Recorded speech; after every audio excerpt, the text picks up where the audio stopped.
नमस्कार दोस्तों, progressive online education hub में स्वागत है। मैं हूं नंद किशोर। जैसा कि हम इंडियन हिस्ट्री देख रहे थे और उसमें आज हम देखेंगे वो है सिंधु घाटी सभ्यता। तो दोस्तों, सिंधु घाटी सभ्यता की जब मैं आपसे बात करूंगा तो हमें जो है इसमें एक बहुत ही प्राचीन सभ्यता है, तो इसमें कई सारी चीजों को एक साथ लेके चलना पड़ेगा और हमें ये देखना है इसमें कि कौन कौन सी चीजें जो है हमारे एग्जाम पर्पज से महत्वपूर्ण है और किस प्रकार क्रमिक विकास हुआ इस सभ्यता का और किस प्रकार क्रमिक पतन हुआ है, वो सारी चीजें हमें इसमें देखनी है। तो आपको जब आप पढ़ेंगे तो इसमें क्या क्या इंपॉर्टेंट जो आपको देखना है पढ़ने के लिहाज से या एग्जाम पर्पज से, तो सबसे पहले जो है आपको देखना है वो देखना है इसका परिचय।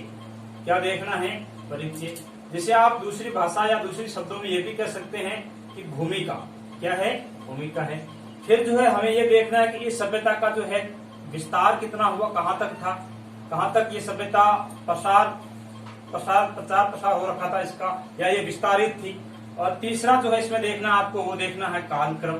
क्या देखना है? कालक्रम।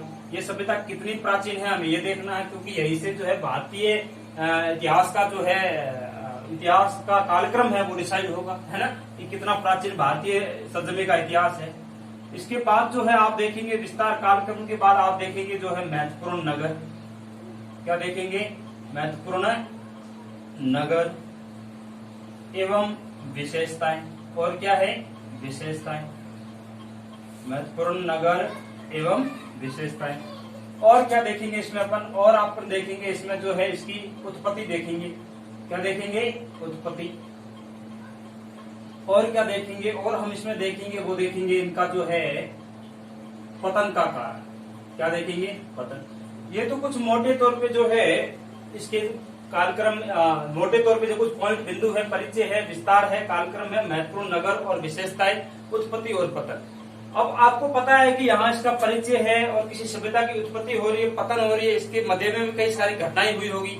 जैसे हम देखते हैं कि जो है इनका सामाजिक स्ट्रक्चर कैसा था, है ना। क्या देखेंगे? सामाजिक स्थिति देखेंगे, समाज कैसा था, है ना, सामाजिक स्थिति देखेंगे, समाज कैसा था वो बात करेंगे हम इसके बारे में। फिर हम इसमें देखेंगे धार्मिक स्थिति देखेंगे इनकी। क्या देखेंगे? धार्मिक स्थिति देखेंगे। और हम क्या देखेंगे? और इसमें हम देखेंगे इनकी जो है राजनीतिक स्थिति देखेंगे। क्या देखेंगे? कि किस प्रकार इनकी सत्ता थी, ये नगर या ये सभ्यता जो है किस प्रकार प्रशासित होती थी, वो सारी देखेंगे। राजनीतिक स्थिति देखेंगे। और क्या देखेंगे? और हम देखेंगे इसमें जो है वो देखेंगे सामाजिक, धार्मिक, राजनीतिक और आर्थिक स्थिति। क्या हमारे व्यापार वाणिज्य कौन सी सभ्यताओं से अन्य से होता था, कौन सी अन्य सभ्यताओं से लिंक था, वो सारा देखेंगे। आर्थिक स्थिति की बात करेंगे। तो ये सारे बिंदु जो है हमें देखने हैं इस सिंधु घाटी सभ्यता में। क्या क्या देखना है? परिचय, भूमिका, विस्तार, कालक्रम, कितनी प्राचीन है, महत्वपूर्ण नगर, कौन कौन से नगर थे, क्योंकि जैसा कि मैंने कहा आपको ये नगरीय सभ्यता है, हम आगे देखेंगे इसमें। तो ये नगर देखने हैं, उनकी विशेषताएं क्या थी, वहां क्या सामग्री मिली है, उत्पत्ति क्या है इनकी, पतन, और फिर जो है हम इनकी सामाजिक स्थिति, धार्मिक स्थिति, राजनीतिक स्थिति और आर्थिक स्थिति के बारे में बात करेंगे। तो हम इनका समाज भी देखेंगे, धर्म भी देखेंगे, इनकी राजनीतिक या सत्ता देखेंगे और फिर इनकी आर्थिक स्थिति यानी व्यापार वाणिज्य के बारे में बात करेंगे। चलो अब हम देखते हैं कि जो है ये इतना सारा हो गया। तो पहला पॉइंट आज जो अपन पढ़ना है हमें वो है आपका परिचय या भूमिका पढ़ना है। कौन सा पढ़ना है? परिचय या भूमिका। तो मैं ये जो है थोड़ा मिटा लेता हूँ, आप इसको नोट करते रहना। इससे क्या होगा कि आपको नोट्स बनाने में थोड़ी सहजता होगी।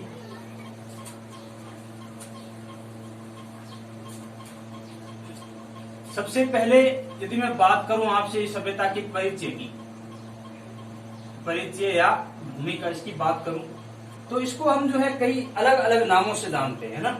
जैसे हम देखते हैं इस सभ्यता का एक नाम हमें मिलेगा, वो मिलेगा आपका जो है हड़प्पा।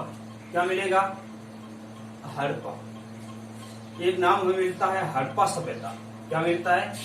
हड़प्पा सभ्यता। एक नाम हमें ये मिलता है। दूसरा इसमें नाम हमें मिलेगा, वो मिलेगा आपका जो है सिंधु घाटी सभ्यता। जैसा मैंने पहला टॉपिक दिया हुआ है, क्या दिया हुआ है? सिंधु घाटी सभ्यता। दूसरा नाम क्या है? सिंधु घाटी सभ्यता।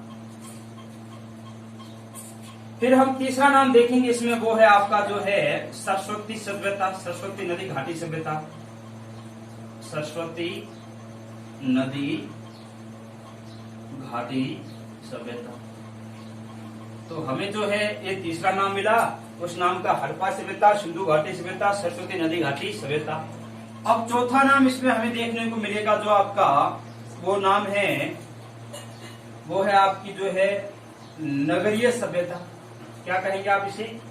नगरीय सभ्यता। और क्या कह सकते हैं आप इसको? और आप इसको जो है दो एक नाम और कह सकते हैं। वो एक है आपका जो है कांस्य युगीन सभ्यता। कौन सी सभ्यता? कांस्य युगीन सभ्यता। कैसी सभ्यता है भैया? कांस्य युगीन सभ्यता। एक और बिंदु है, एक और पॉइंट है जिसको मैं यहां मेंशन कर देता हूं। एक अपन जो है इसको आदि ऐतिहासिक सभ्यता भी कह सकते हैं। आदि ऐतिहासिक सभ्यता, अपन इसको क्या कह सकते हैं? आदि ऐतिहासिक सभ्यता। तो ये मोटे तौर पे इसके परिचय में आपको जो है नाम ध्यान में रखने हैं कि हम किस किस नाम से सभ्यता को जानते हैं। तो पहला नाम आपको क्या ध्यान में रखना है? हड़प्पा सभ्यता। दूसरा क्या रखना है? सिंधु घाटी सभ्यता। तीसरा क्या है? सरस्वती नदी घाटी सभ्यता। चौथा क्या है? एक नगरीय सभ्यता। पांचवा क्या है? कांस्य युगीन सभ्यता। और छठा क्या है? आदि ऐतिहासिक सभ्यता। तो ये जो है आपको 6 इस प्रकार से जो है ध्यान में रखना इसके नाम। अब बात करेंगे इनकी कि इनका नामकरण, इतने सारे नामकरण क्यों है, इतने सारे नाम क्यों है। तो हर एक टॉपिक का नामकरण वाइज जो है हम नाम करेंगे, उठाएंगे और इसका जो है अपन देखेंगे किस प्रकार जो है नाम पड़ता है। तो हड़प्पा सभ्यता इसका नाम क्यों है, इसके बारे में बात कर लेते हैं थोड़ी। तो देखो दोस्तों, ऐसा है, हड़प्पा एक पाकिस्तान में स्थल पड़ता है। कहाँ पड़ता है? पाकिस्तान के पंजाब प्रांत के लड़काना जिले में है। हड़प्पा नामक एक स्थल है। इस स्थल के बारे में जो है हमें सबसे पहले 1826 में जो है जानकारी दी गई थी, वो दी थी चार्ल्स मैसन। एक विद्वान थे चार्ल्स मैसन। इस आदमी ने इसके बारे में क्या दी थी हमें? सर्वप्रथम जानकारी। क्या दी थी? सर्वप्रथम जानकारी। तो चार्ल्स मैसन ने हमें इसके बारे में क्या दी थी? सर्वप्रथम जानकारी। हड़प्पा नामक जो है टीला है वहां पे था, इसलिए इसका नामकरण क्या है? हड़प्पा है। अब होता क्या है, इसने इसके बारे में जानकारी दी, लेकिन उसने खास कोई पुरातत्व विभाग ने ध्यान दिया नहीं, क्योंकि उसमें भारत में ब्रिटिश रूल्स था और उनको इतनी रुचि कोई थी नहीं चीजों में। फिर क्या होता है कि 1800 आपके जो है 56 की घटना है। कब की घटना है? 1856। 1853 से लेके 56 तक एक पाकिस्तान में शहर है यहाँ लाहौर। कौन सा शहर है? लाहौर। और यहाँ सुदूर दक्षिण पश्चिम पड़ता है कराची पोर्ट। कौन सा पड़ता है? कराची। और इस कराची और लाहौर के मध्य रेलवे लाइन बिछाई जा रही थी। क्या बिछाई जा रही थी? Railway line. इस रेलवे लाइन में जो है जिसके पास ठेका था, जो कार्य प्रगति पे चल रहा था, उस कार्य का जो है प्रमुख थे वो थे कनिंघम। कौन थे? कनिंघम। और जब ये रेलवे लाइन बिछाई जा रही थी तो उस समय जो है कनिंघम इसका क्या कर रहे थे? नेतृत्व कर रहे थे। और जो रेलवे लाइन बिछाई जा रही तो पटरियां बिछाने वाले थे वो 2 भाई थे, ब्रिटन बंधु जिन्हें अपन कहते हैं। क्या कहते हैं? ब्रिटन बंधु। बंधु इसलिए क्योंकि दोनों भाई थे, जिनका नाम था, एक का जॉन ब्रंटन और दूसरे का था विलियम ब्रंटन। क्या नाम था? जॉन ब्रंटन और दूसरे का नाम क्या था? William Brunton. तो ये दोनों भाई जो है जब पटरियां बिछा रहे थे तो इनको जो है इस पटरियों में बिछाने के लिए रोड़ी की आवश्यकता हुई। किसकी आवश्यकता हुई? रोड़ी की। पटरियों के पीछे कंक्रीट बिछती है ना, उसकी। तब इन्होंने जो है इस टीले को खोदा और यहाँ से भर भर के रोड़ी जो है लाके इसमें बिछा दी। तब इनको ये आभास हुआ कि ये कोई प्राचीन सभ्यता जान पड़ती है। तो इन्होंने जो है सूचना किसको दी? कनिंघम ने। तो 1872 के पास कनिंघम ने इस पे एक शोध पत्र भी जारी किया था। खैर भारत सरकार या उस समय की ब्रिटिश भारत सरकार ने इस पर गौर नहीं किया। चलो फिर क्या होता है आगे? तो फिर हम देखते हैं कि जो है 1856 तक तो कुछ खास उत्खनन या इस दिशा में कोई प्रयास किए नहीं गए सभ्यता के बारे में जानने हेतु। लेकिन 1921 में, कब की बात है? 1921 में। अब होता क्या है कि ये जो कनिंघम है, कौन है? ये कनिंघम है। 1861 में जब इस कनिंघम ने शोध पत्र वगैरह जारी किया था तो उस समय भारत के गवर्नर जनरल या वायसराय का पद हुआ करता था। 1857 क्रांति के बाद आपको पता है भारत में गवर्नर जनरल बदल के क्या हो गया था आपका? वायसराय। तो वो थे लॉर्ड कैनिंग। कौन थे? Lord Canning. अब इस लॉर्ड कैनिंग ने जो है एक पुरातत्व सर्वेक्षण विभाग की स्थापना की भारत में। किसकी की? पुरातत्व सर्वेक्षण विभाग, इसकी क्या कर दी? स्थापना। और इसका प्रमुख बनाया, वो बनाया कनिंघम को। किसको बनाया प्रमुख? कनिंघम को। तो ध्यान रखना, भारत में पुरातत्व विभाग की जो है स्थापना कब कर दी गई थी? 1861 में। किसके कार्यकाल में? लॉर्ड कैनिंग के कार्यकाल में। जिसका प्रमुख किसे बनाया गया? कनिंघम को। इसलिए भारतीय पुरातत्व सर्वेक्षण का पितामह हम कहते हैं कनिंघम को। भारतीय पुरातत्व सर्वेक्षण का पितामह हम किसे कहते हैं? हम कहते हैं कनिंघम को। किसे कहते हैं? कनिंघम को। तो ये ध्यान रखना आपको, यानी कि आर्कियोलॉजी सर्वे ऑफ इंडिया का डिपार्टमेंट जो है, या आर्कियोलॉजी सर्वे ऑफ इंडिया जो है, उनकी पितामह या फादर किसे कहा जाएगा? आपका कनिंघम को कहा जाएगा। अब होता क्या है, इसने कुछ एक साल तक कार्यकाल किया, यानी कि जब कनिंघम थे तब तक जो सर्वेक्षण वगैरह कार्य पे, शोध कार्यों पे ध्यान दिया गया, उसके बाद ध्यान दिया नहीं गया। जब एक प्रकार से डिपार्टमेंट निष्क्रिय हो गया तो 1902 की घटना है। कब की घटना है? 1902 की। 1902 में जो है आपके लॉर्ड कर्जन आते हैं भारत। कौन आते हैं? Lord Curzon. ये लॉर्ड कर्जन जो होते हैं, ये भारत के वायसराय होते हैं, जिसने बंगाल विभाजन के लिए फेमस है। ये आपको ध्यान में हो तो, और ये आपको याद करने की भी अच्छा तरीका रहेगा, क्योंकि वैसे तो याद रहेगा नहीं। इसे एक महत्वपूर्ण घटना जरूरी है, बंगाल विभाजन 1905 का, है ना। तो इसलिए ध्यान रखना कि इसने 1902 में जो है भारतीय पुरातात्विक सर्वेक्षण विभाग जो है, इसका पुनर्गठन किया। भारतीय पुरातत्व सर्वेक्षण विभाग का जो है, ये क्या करेगा? सर्वेक्षण विभाग क्या है? विभाग। इसका क्या हो जाएगा? पुनर्गठन। आप ये कह सकते हैं इसने जो है एक प्रकार का जो है, इसके लिए अलग से फंड का गठन किया, और इसको खुद को स्वयं को बहुत रुचि थी पुरातत्व सामग्री में, तो जो है इसने उस फंड को अलग से जो है इसके लिए फंड बनाया इस विभाग के लिए, और जो है शोध कार्य को बढ़ावा दिया पुरातत्व सामग्री इकट्ठा करने के लिए। उस समय इस आदमी ने, जिस आदमी को प्रमुख बनाया, जो इस डिपार्टमेंट का प्रमुख होता है, उसका नाम होता है जॉन मार्शल। क्या नाम है? John Marshall. बस ये चीज आपको, ये नाम आपको याद रखना है। कौन होता है इस विभाग का प्रमुख? जॉन मार्शल होता है। कौन होता है? John Marshall. इस विभाग का प्रमुख कौन होता है? John Marshall. कौन होता है? John Marshall. ये ध्यान रखना हम। चलो, अब इस जॉन मार्शल के निर्देशन में क्या होता है? इसके निर्देशन में क्या होता है? इसके निर्देशन में 1921 में, कब भाई? 1921 में दयाराम साहनी। क्या नाम है आपका? राय बहादुर दयाराम साहनी पूरा नाम होता है। तो दयाराम जो है, डीआर साहनी होते हैं, उन्होंने जो है क्या किया? हड़प्पा का उत्खनन किया। क्या किया? उत्खनन किया हड़प्पा का। क्या किया? हड़प्पा का उत्खनन किया। चलो, अब आपको ध्यान में क्या रखना है, जब ये स्थल खोजा गया तो ये एकमात्र उस समय इतना प्राचीन भारत में खोजा गया स्थल था किसी सभ्यता का, तो इसलिए हमने इसका नाम क्या रख लिया? हड़प्पा रख लिया, है ना। क्या रख लिया? हड़प्पा। अब क्या होता है, एक बहुत ही ऐतिहासिक घटनाक्रम होता है। ठीक एक साल बाद, ये कब इसको उत्खनन किया? दयाराम साहनी ने 1921 में।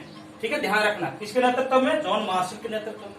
और कौन से स्थल की स्थापना खोज की थी? हड़प्पा की। इसलिए हमने इसका नाम क्या रखा? हड़प्पा सभ्यता।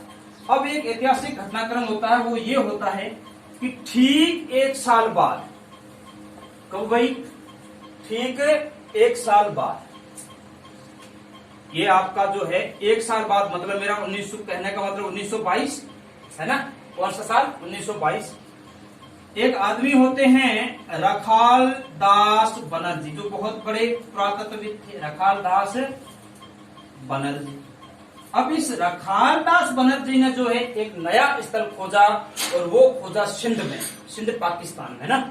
और इस रखाल दास बनर्जी ने जो है सिंध प्रांत में जो खोजा, सिंध पाकिस्तान वर्तमान में पड़ता है, उसमें तो खैर भारतवर्ष का हिस्सा था, तो सिंध में खोजा, उसका नाम था मोहन जोदड़ो। क्या नाम है? ये एक सिंधी भाषा का वर्ड है जिसका अर्थ होता है मृतकों का टीला। मोहन जोदड़ो। किसकी खोज की? मोहन जोदड़ो। यानी कि मोहन जोदड़ो का उत्खनन कर दिया किसने? आपके रखाल दास बनर्जी ने।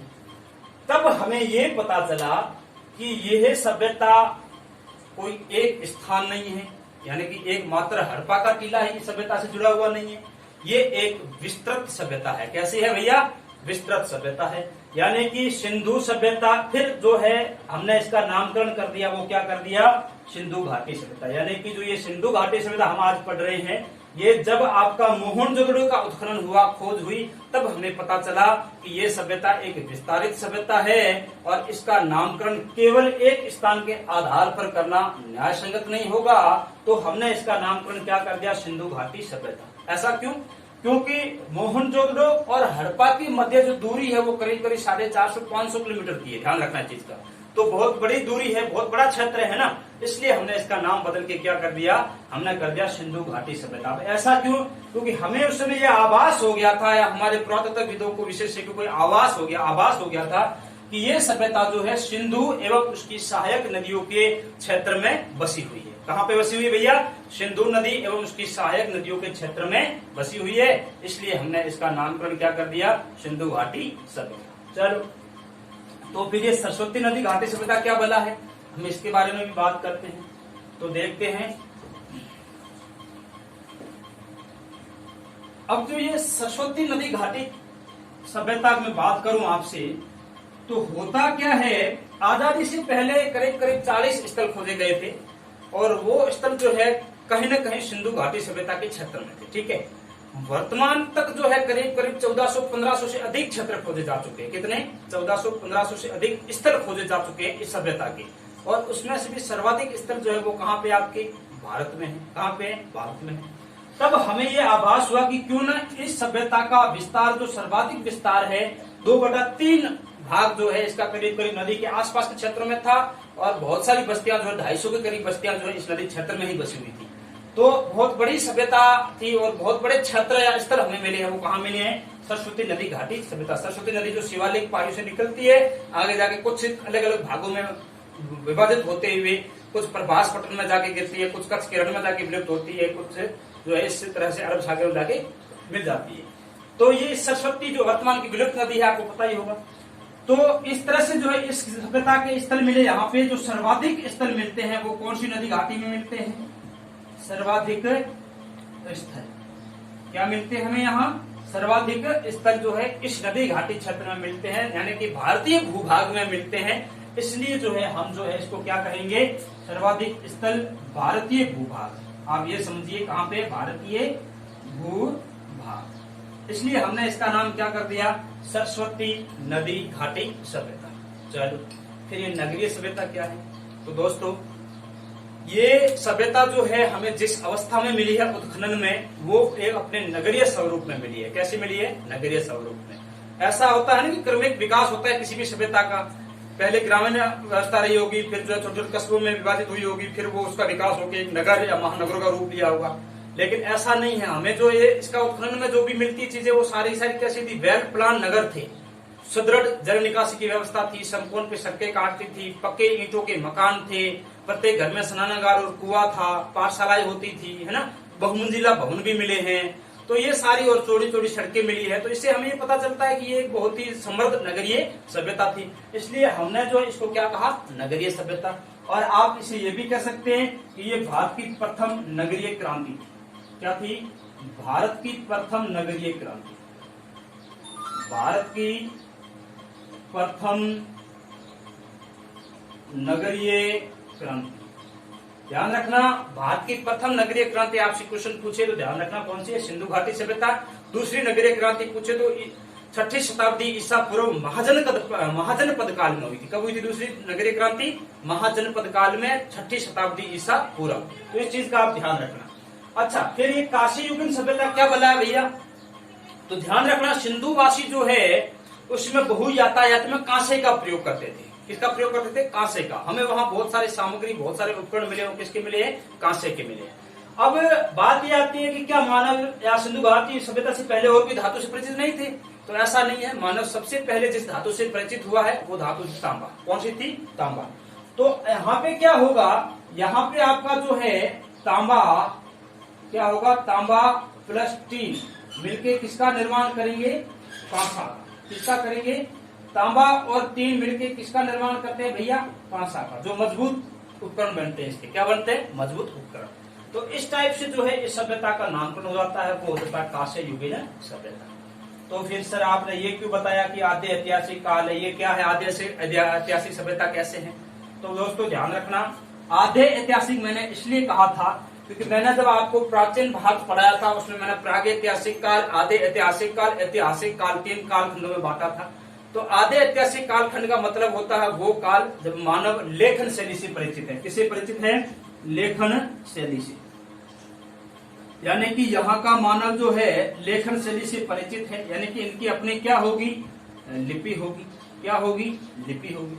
तो फिर क्या दिक्कत है हमें? हम इसको आद्य ऐतिहासिक क्यों रख रहे हैं? वो इसलिए क्योंकि जो है लेखन शैली से तो परिचित है, लेकिन इस लिपि को अभी तक पढ़ा नहीं जा सका है। क्या नहीं किया जा सका है?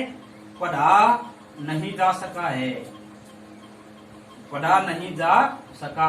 इसलिए जो है हमें इसका इतिहास जानना है, इस सभ्यता के बारे में विस्तृत जानकारी इकट्ठा करना है, तो हमें इस वापस जो है इसकी पुरातात्विक सामग्री पर निर्भर रहना पड़ेगा। यानी कि हमें जो है यहाँ की सामग्री पे डिपेंडेंसी पूरी, इसके सभ्यता के बारे में जितनी भी जानकारी हमें जुटानी है, जो भी ऐतिहासिक संदर्भ हमें चाहिए, वो सारा का सारा हमें कहाँ से मिलेगा?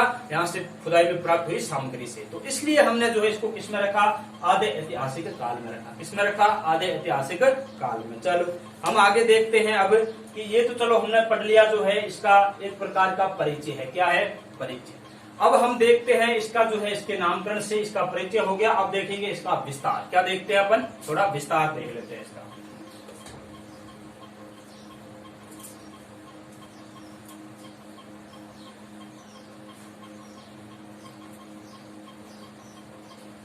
जैसा कि मैंने आपको बताया कि विस्तार की जब मैं बात करूंगा आपसे तो ये बहुत ही विस्तृत सभ्यता थी, वेल प्लान सिटीज थी इसमें कई सारी। तो जो है हम उसके बारे में बात करते हैं। जब मैं आपसे विस्तार की बात करता हूं तो एक चीज आप ध्यान में रखना, हम देख रहे हैं इसका थोड़ा सा विस्तार देख लेते हैं। सिंधु घाटी सभ्यता का विस्तार, इसका विस्तार कहां कहां तक था? तो एक पॉइंट आपको इसमें ध्यान में रखना है, जो वो ये है कि ये वर्तमान में लगभग 13 लाख वर्ग किलोमीटर में फैली हुई है। कितना विस्तार है इसका? 13 लाख वर्ग किमी में जो है ये क्या है? वर्तमान में फैली हुई सभ्यता है। और इसकी आकृति जो है वो त्रिभुजाकार रूप में है। कैसे विस्तार है इसका? त्रिभुजाकार रूप में।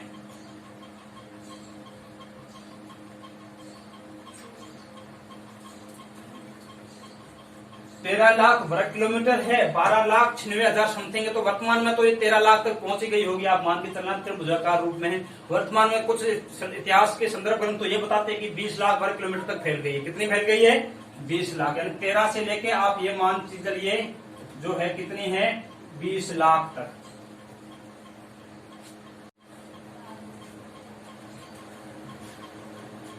बीस लाख वर्ग किमी तक जो है आप ये मान के चलना इसका विस्तार हो रखा है वर्तमान में, है ना। तो आपको एग्जाम पर्पज से ध्यान में रखना है, वो तो कितना रखना है? लमसम रखना है, वो है आपका 13 लाख वर्ग किलोमीटर। और ये कैसे रूप में है? त्रिभुजाकार रूप में है। अब हम बात करते हैं कि इसका विस्तार कहां से कहां तक है। तो देखिए ये मैंने जैसा कि आपको कहा बहुत ही विस्तृत सभ्यता है।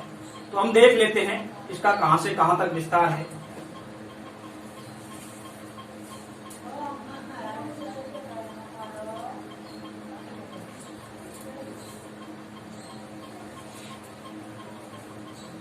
देखिए ये है नॉर्थ यानी कि उत्तर, ये है साउथ यानी कि दक्षिण, ये है ईस्ट यानी कि पूरब, और ये है वेस्ट यानी कि पश्चिम, है ना।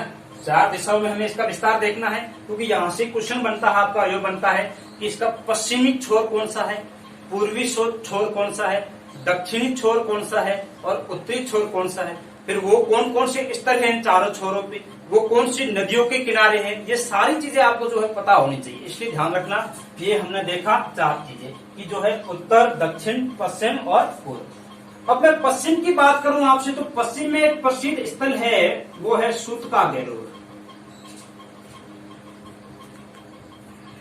कौन सा स्थल है? सूतका गैडोर। और ये सूतका गैडोर पड़ता है बलूचिस्तान में। बलूचिस्तान का ये दक्षिणी हिस्सा है। और बलूचिस्तान कहाँ पड़ता है भैया? पाकिस्तान में। कहाँ पड़ता है? पाकिस्तान में। और ये जो है दास्क नदी के किनारे है। कौन सी नदी है? दास्क नदी। तो इस नदी के किनारे कौन सा नगर बसा हुआ है? इसका पश्चिमी नगर सूत का गैडोर। कौन सा नगर बसा हुआ है? पश्चिमी नगर सूत का गैडोर। इस चीज का ध्यान रखना। चलो अब हम देखते हैं इसका पूर्वी क्षेत्र। क्या देखते हैं? पूर्वी। पूर्व में हम जब मैं आपसे बात करूंगा तो मैं आपको ये बता दूं कि पूर्व में इसका क्षेत्र है वो है आलमगीरपुर। आलमगीरपुर कौन सा क्षेत्र है? आलमगीरपुर। और ये जो है पड़ता है यूपी में। कहां पड़ता है? यूपी में, मेरठ के अंदर है ना। और यहाँ नदी पूछे आपसे तो यहाँ नदी है हिंडन नदी। कौन सी नदी है? हिंडन नदी। तो हिंडन नदी के किनारे जो है इसका पूर्वी शहर बसा हुआ है और उस शहर का नाम है आलमगीरपुर, जो वर्तमान के उत्तर प्रदेश में स्थित है। चलो अब हम बात करेंगे आपसे जो है उत्तरी छोर की। तो उत्तर में जो है वो है मांडा। कौन सा है? मांडा, जो कहां है? J&K यानी जम्मू कश्मीर। नदी पूछे आपसे तो चिनाब नदी के किनारे। कौन सी नदी है भैया? चिनाब नदी। नदियां इंपॉर्टेंट है, नदियों पे ध्यान रखना कि कौन सा शहर या स्थल कौन सी नदी के किनारे स्थित है। तो ये जो है चिनाब नदी के किनारे स्थित है। और दक्षिण में है वो है आपका देमाबाद। कौन सा है? देमाबाद। कौन सा स्थल है? देमाबाद, जो कहां है? महाराष्ट्र में है। कहां है? महाराष्ट्र में। यह नदी पूछे आपसे तो प्रावरा नदी लिख देना, प्रावरा। या आप कह सकते हैं कि गोदावरी की ट्रिब्यूटरी है तो गोदावरी नदी भी आ जाता है कई बार ऑप्शन में। तो गोदावरी नदी के किनारे। तो ये जो है पूरी की पूरी सभ्यता यहां से लेके यहां ऐसे और यहां से यहां ऐसे की पूरी कैसे बसी हुई है? त्रिभुजाकार रूप में बसी हुई है। कैसे बसी हुई है? त्रिभुजाकार रूप में। इस चीज का ध्यान रखना। कैसी है भैया? त्रिभुजाकार रूप में इस सभ्यता का विस्तार है। कैसा विस्तार है? त्रिभुजाकार रूप में इस सभ्यता का क्या है? विस्तार है, जो करीब करीब कितने लाख वर्ग किलोमीटर है? 13 लाख। कितने हैं? 13 लाख वर्ग किमी। कितना है भैया? 13 लाख वर्ग किमी में जो है क्षेत्रफल फैला हुआ। अब आपसे बात करेगा, वो एग्जामिनर पूछेगा कि इसकी जो है पूर्व से पश्चिम में कितनी लंबाई है और दक्षिण से उत्तर में कितनी लंबाई है। तो वो सारी आपको पता होनी चाहिए। तो हम बात कर लेते हैं उसकी। यहां से यदि मैं यहां से यहां की बात करूं लंबाई की, तो ये जो है करीब करीब है आपकी जो है 1600 किलोमीटर। कितनी है? 1600 किलोमीटर। कितनी है? पश्चिम से पूर्व की तरफ जो है सिंधु घाटी सभ्यता की लंबाई कितनी है, यानी कितने क्षेत्रफल में कितने किलोमीटर विस्तृत है? 1600 किलोमीटर में। और यदि मैं बात करूं आपसे नॉर्थ से लेके और आपका जो है ये कौन सा है? साउथ, यहां तक बात करूं तो ये जो है आपकी है 1400 किलोमीटर। कितनी है? 1400 किलोमीटर जो है ये क्या है? विस्तृत है। कितने किलोमीटर में फैली हुई है? उत्तर से दक्षिण में कितने किलोमीटर में फैली हुई है? 1400 किलोमीटर में फैली हुई है। इस चीज का ध्यान रखना। तो ये सारी की सारी जो है हम देखते हैं कि जो है सिंधु घाटी सभ्यता के स्थल है। 1 किलोमीटर में और चीज होती है कि इसका समुद्री तट कितना था इस सभ्यता का? क्या था? समुद्री तट। तो वो 13 लाख था। कितना था? 13 लाख। अभी मैं थोड़ा मैपिंग में बता दूंगा आपको। तो 1300 किलोमीटर था। ध्यान रखना चीज का। चलो अब हम आगे बात करते हैं इस सभ्यता का। ये तो मैंने आपको विस्तार बताया कि यहाँ से यहाँ तक इस सभ्यता का विस्तार है। अब बात ये आती है कि क्या ये सभ्यता जो है इतनी विस्तृत सभ्यता थी, इसका कोई निश्चित कालक्रम है आपके पास? है ना।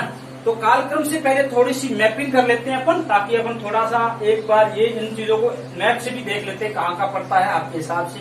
तो आप इजीली इसको जो है कंपेरिजन कर पाओगे। तो वो सारा अपन देख लेते हैं और इसके कौन कौन सी महत्वपूर्ण नगर या स्थल तो हम बात आगे करेंगे ही, फिर भी देख लेते हैं एक बार थोड़ा सा।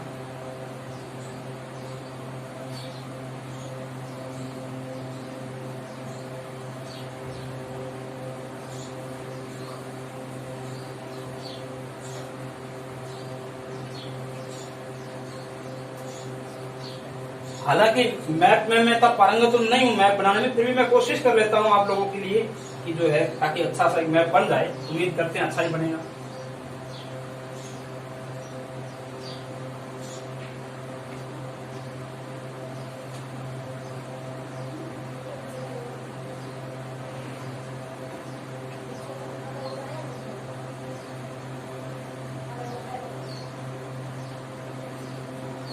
ये आपका गुजरात तट है, कौन सा है? गुजरात। ये कौन सा वर्तमान का? राजस्थान। ये कौन सा होगा? पंजाब। ये कौन सा होगा? हरियाणा। ये कौन सा होगा? J&K। ये कौन सा होगा? यूपी। यहाँ क्या होगा? महाराष्ट्र, है ना, ये ध्यान रखना। और इधर जो है ये आपका पाकिस्तान जाता है ऐसे करके, और ये यहाँ के हमारे समुद्र तट से मिल जाता है गुजरात वाली सीमा से। और यहाँ ऊपर आप ये समझ लीजिए कि ऐसे जो है पड़ता है आपका, वो है आपका कौन सा? अफगानिस्तान। कौन सा क्षेत्र है ये? अफगानिस्तान। कौन सा है ये? अफगानिस्तान। और ये कौन सा है? पाक है। ये क्या है? पाक है। क्या है? पाक। हमें क्या देखना था? हमें देखना था इसका जो है उत्तरी, दक्षिणी, पश्चिमी और पूर्वी क्षेत्र। तो जैसा कि मैंने आपको वो दिशा ज्ञान परीक्षण के आधार पर बताया, आपकी रीजनिंग में जो होता है वो तो बताया ही मैंने, लेकिन मैं फिर भी यहाँ भी ये कोशिश कर लेते हैं कि यहाँ भी अपन अच्छा सा देख सके, समझ सके। तो यहाँ मैंने आपको बताया वो कौन सा था? मांडा। जम्मू कश्मीर में कौन सा क्षेत्र है? मांडा। कौन सी नदी है? तो आपसे पूछे नदी तो आपको पता है चिनाब नदी। कौन सी नदी है? चिनाब नदी। तो ये इसका जो है कौन सा छोर है? उत्तरी छोर। कौन सा छोर है? उत्तरी छोर। दक्षिण में आ जाते हैं अपन जो है देमाबाद। कहाँ जाते हैं? देमाबाद। और ये कहाँ है? ये आपका पता महाराष्ट्र में, आपने देख लिया। कौन सी नदी है? प्रावरा। कौन सी नदी है? प्रावरा, या आप कह सकते हैं गोदावरी नदी। कौन सी नदी? गोदावरी। चलो ये दक्षिण हो गया। अब पश्चिम में आ जाते हैं। तो मैंने कहा सुदूर दक्षिण में यहाँ पे एक जगह पड़ेगी, यहाँ पे जगह पड़ेगी, यहाँ जगह पड़ेगी, उसका नाम है सूतका गैरोर। कौन सी है? सूतका गैरोर। कौन सी जगह है? सूतका गैरोर। कौन सा प्रांत है? बलोचिस्तान। कौन सा है? बलोचिस्तान।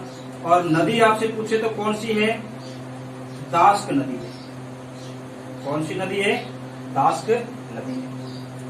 और इधर आ जाते हैं यूपी में। तो यहाँ एक जगह पड़ती है जिसका नाम क्या है? आलमगीरपुर। कौन सी जगह है? आलमगीरपुर। कहाँ पे है? यूपी में। नदी पूछे तो आपको पता है कि ये जो है हिंडन नदी के किनारे है। कौन सी नदी के किनारे है? हिंडन के किनारे, है ना। अब मैंने एक आपको चीज बताई थी, वो ध्यान रखना कि इसका जो है मतलब क्षेत्रफल वो त्रिभुजाकार है। कैसा है? त्रिभुजाकार। ये यहाँ आ गए अपन, है ना। फिर अपन यहाँ जाना है तो ये आ गई, फिर अपन को यहाँ आना है तो ये आ गई। इसका क्षेत्रफल कैसा है? त्रिभुजाकार फैला हुआ है। कैसा फैला हुआ है? त्रिभुजाकार। ये ध्यान रखना। कैसा फैला हुआ है इसका क्षेत्रफल? त्रिभुजाकार रूप में फैला हुआ है। हालांकि इसके दो स्थल है, थोड़ा सा ऐसा वो है, सातगुई और मुंडीगा, जो अफगानिस्तान में है। कौन कौन से हैं? सातगुई। कौन सा स्थल है? सातगुई। दूसरा कौन सा है? मुंडीगौक। ये ध्यान में रखना, दोनों ही स्थल कहाँ पड़ते हैं? अफगानिस्तान। केवल दो ही सिंधु घाटी सभ्यता के स्थल है अफगानिस्तान में, सातगुई और मुंडीगा। कौन से है? सातगुई और मुंडीगा। कौन से है? सातगुई और मुंडीगा। सातगुई और मुंडीगा, ठीक है। सूतका गैरोर बलोचिस्तान, दास नदी किनारे पश्चिमी छोर है। और यूपी का आलमगीरपुर जो है हिंडन नदी के किनारे, ये इसका क्या है? पूर्वी छोर है। क्या है? पूर्वी। यानी कि हम ये देखते हैं कि इसका विस्तार जो है सूतका गैरोर से लेके आलमगीर तक जो विस्तार है वो रोग है। तो हमने देखा कि जो है सूतका गैरोर बलूचिस्तान जो है दास नदी के किनारे से, ये पश्चिमी छोर से लेके इसका पूर्वी छोर आलमगीर यूपी हिंडन नदी है। ये करीब करीब कितना लंबा है? तो ये मैंने आपको बताया 1600 किलोमीटर लंबा है। कितना लंबा है? 1600 किलोमीटर तक। यहाँ से कितना है? ये 1600 किलोमीटर तक है। ये आपको ध्यान में रखना था। एक फिर मैंने आपको बताया कि जम्मू कश्मीर से लेके और ये जो है महाराष्ट्र के जो है देमाबाद तक जो है इसका विस्तार है वो कितना है? 1400 किलोमीटर तक। कितना है? 1400 किलोमीटर तक। ये ध्यान में रखना है। तो ये चीजें जो है आपको इसके विस्तार के संबंध में ध्यान में रखनी है। तो इस तरह से आप मैपिंग में समझ सकते हैं। अब मैंने आपको बताया कि इसका समुद्र तट जो है, कौन सा तट है? समुद्र। जैसे ये जो ये तट चल रहा है, ये तट जो है समुद्र तट है और ये कितना किलोमीटर लंबा है? 1300 किलोमीटर लंबा। तो सिंधु घाटी सभ्यता का समुद्र तट कितना लंबा था? समुद्र तट की सीमा कितनी थी? 1300 किलोमीटर तक। समुद्र तट की सीमा कितनी है इसकी? 1300 किलोमीटर तक। ये आपको ध्यान में रखना है। चलो हम आगे बात करते हैं। हम आगे बात करेंगे, अब इसके विस्तार के बाद हम बात करेंगे, वो बात करेंगे आपके जो है वो बात करेंगे हम किसकी? हम करेंगे कालक्रम की। किसकी करेंगे? कालक्रम की बात करेंगे। किसकी करेंगे? कालक्रम की। तो हम देखते हैं कि किस तरह से जो है इसका कालक्रम डिसाइड किया गया है, कितना है, क्या है, वो सारी बातें हम करते हैं इसके कालक्रम के बारे में और देखते हैं किस तरह से जो इस सभ्यता का जो है कालक्रम डिसाइड होता है। चलो आगे देखते हैं अपन इस सभ्यता का कालक्रम। क्या देखते हैं? कालक्रम।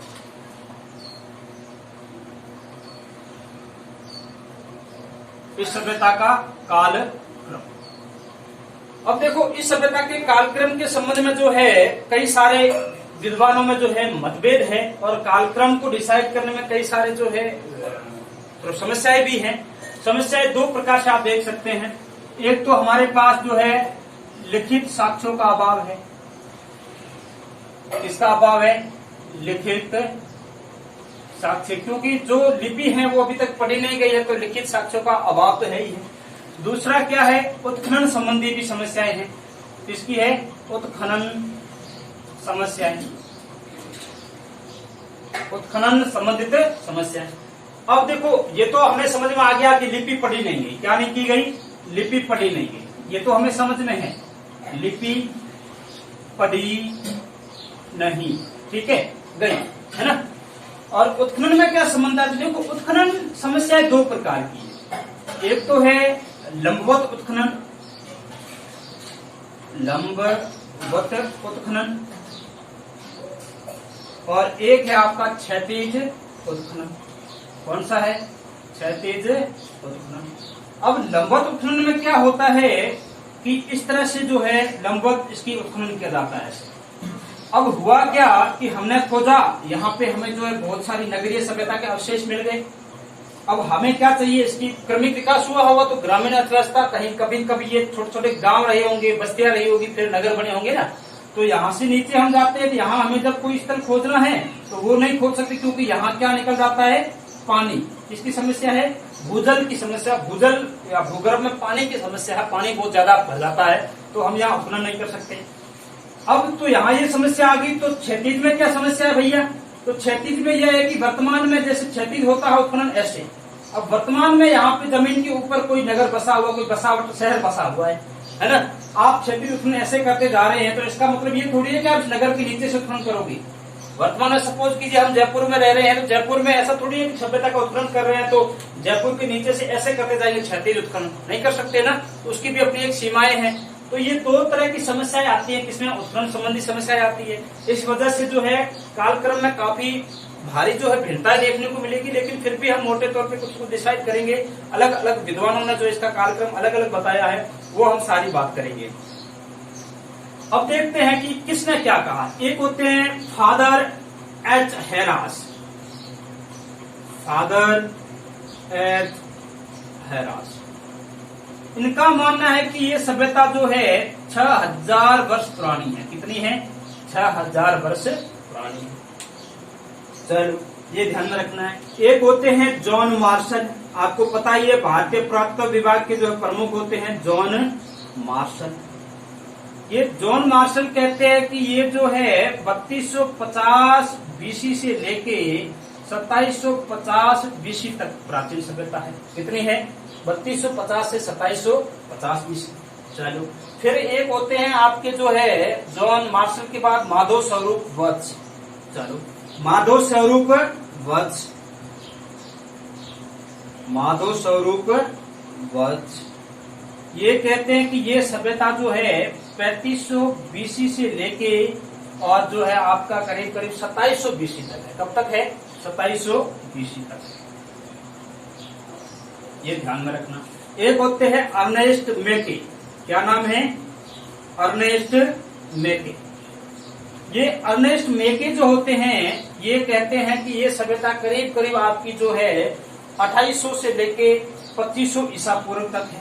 कब से कब है? 2800 बीसी से लेके 2500 बीसी पूर्व तक।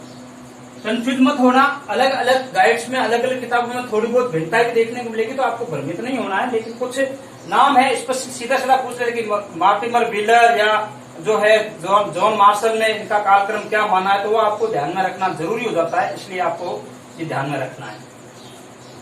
अब मैं मार्टिमर व्हीलर की बात करूं आपसे, मार्टिमर व्हीलर। तो इस मार्टिमर व्हीलर ने जो है बताया, वो बताया है आपका 2500 से लेके 1500 ईसा पूर्व तक। कब तक है? 2500 बीसी से लेके 1500 बीसी तक बताया है। और रेडियो कार्बन पद्धति से हम इसके बारे में बात कर लेते हैं। रेडियो कार्बन पद्धति से जो आधुनिक तकनीकी पद्धति है, C14 रेडियो कार्बन पद्धति। ये कौन सी है? C14 रेडियो कार्बन पद्धति। चलो, इसमें बताया गया है वो है आपका जो है 2350 से 1750 तक बताया गया है। कब से कब तक बताया गया है? 2350 से बीसी से 1750 बीसी। कुछ गाइड्स में वगैरह में जो है 2500 बीसी से लेके 1750 बीसी होगा, तो वो भी आप मान लेना, इस चीज का ध्यान रखना। तो 2350 भी 1750, और ये जो है सर्वाधिक मान्य है, ध्यान में रखना। क्या है आपका? सर्वाधिक मान्य। एग्जाम पर्पज से आपका आए तो यही आप मानना है, इस चीज का ध्यान में रखना, ये मत भूलना। चलो, तो ये कुछ कालक्रम जो है आपको ध्यान में रखने थे। और एक और है डीपी अग्रवाल, उन्होंने जो है इसका कालक्रम कुछ अलग माना है थोड़ा सा। डीपी अग्रवाल ने, इधर लिख लेते हैं अपन, और फेयर सर्विस, दोनों के बारे में बात कर लेते हैं। डीपी अग्रवाल मानते हैं कि ये सभ्यता जो है 2300 से 1700 ईसा पूर्व तक थी। कब तक थी? डीपी अग्रवाल। कौन है? डीपी अग्रवाल। इनका मानना है कि ये सभ्यता जो है 2300 से लेके बीसी से लेके 1700 बीसी तक है। कब तक है? 2300 बीसी 1700 बीसी। और एक पूछ लेते हैं आपका फेयर सर्विस। क्या पूछ लेते हैं? Fair service. ये फेयर सर्विस कहता है कि ये सभ्यता जो है 2000 बीसी से लेके और 1500 बीसी तक। कब तक है? 2000 बीसी से लेके 1500 बीसी तक जो है इसका विस्तार है। अब इसमें इम्पोर्टेंट राजस्थान का कोई यदि प्रिपरेशन कर रहा है एग्जाम्स की, राजस्थान एग्जाम्स की, तो राजस्थान में डीपी अग्रवाल ध्यान रखना विशेष, तो पूछ जाता है। और आपका जो है दूसरा किसको ध्यान रखना? जॉन मार्शल को रखना है, और आपका जो अर्नेस्ट मेके को रखना है, और ये रेडियो कार्बन पद्धति तो है ही है। ये सारी चीजें आपको ध्यान होनी चाहिए कि इसके कालक्रम के बारे में। अब अपन थोड़ी सी बात कर लेते हैं कि यहाँ जब उत्खनन किया गया, क्या किया गया? उत्खनन। उसमें ये हमें पता चलता है कालक्रम वगैरह का। तो उसमें जो है उत्खनन में हमें जो है कई सारे नर कंकाल मिलते हैं। क्या मिलते हैं? नर कंकाल। तो उत्खनन में जो मिले नर कंकाल है, उनके आधार पे यहाँ पे जो है 4 प्रकार की प्रजातियों के कंकाल पाए गए। कितनी प्रजातियों के? 4 प्रकार की प्रजातियां। यहाँ पे सिंधु घाटी सभ्यता में प्रजातियां कितनी थी? मानव की कौन कौन सी प्रजातियां जो यहाँ पे पाई जाती थी, वो आप बात कर लेते हैं। तो वो 4 प्रकार की थी। एक तो थे आपके प्रोटो ऑस्ट्रेलाइड। कौन से थी? Proto Australoid. Proto Australoid. एक तो ये प्रजाति है ना, इस प्रजाति कंकाल मिले हैं। एक मिले हैं अल्पाइन की। कौन से हैं? अल्पाइन की। Proto Australoid, alpine. एक मिले हैं भूमध्य सागरीय।